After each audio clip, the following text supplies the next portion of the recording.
தேவனுக்கே மகிமை உண்டாவதாக. மகா இரக்கமும் கிருபையும் உள்ள தேவன் நம்மை சுகமாய் வாழச் செய்து சகல சத்தியத்திற்குள்ளும் வழி நடத்துவாராக. ஆமேன்.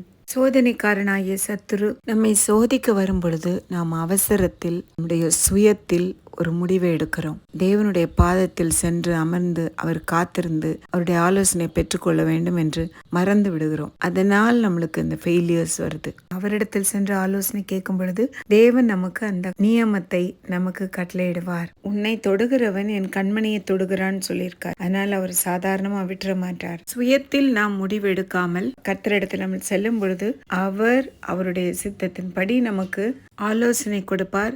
தப்பித்துக் கொள்ளும் வழியும் காட்டுவார். ஜெயமாய் நிற்கச் செய்வார்.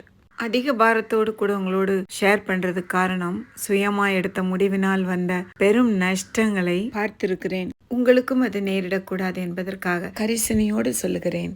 தேவ சமூகத்திற்கு சென்று விடுங்கள். கர்த்தர் உங்களுக்கு சரியாய் உங்களை வழி நடத்துவார்.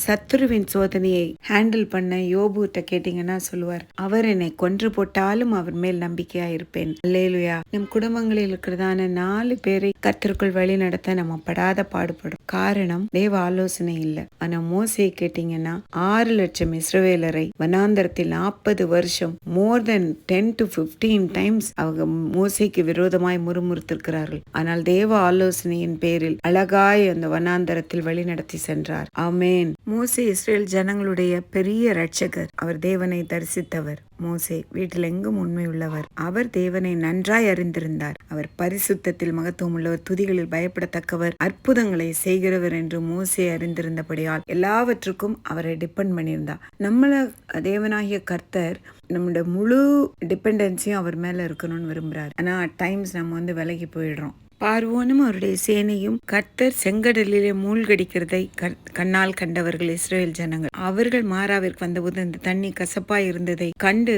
மோசேக்கு விரோதமாய் முறுமுறுத்து எண்ணத்தை குடிப்போம் என்றவர்கள்.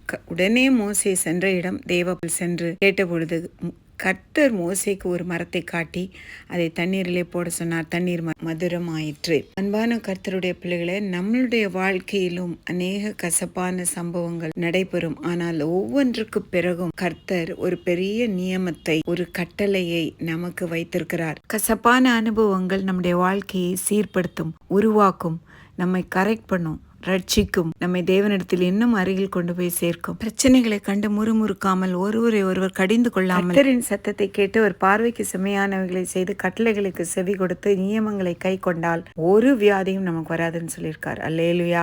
தேவன் தாமே வியாதியை நம்ம விட்டு விலக்குவாராக. அவரே நம்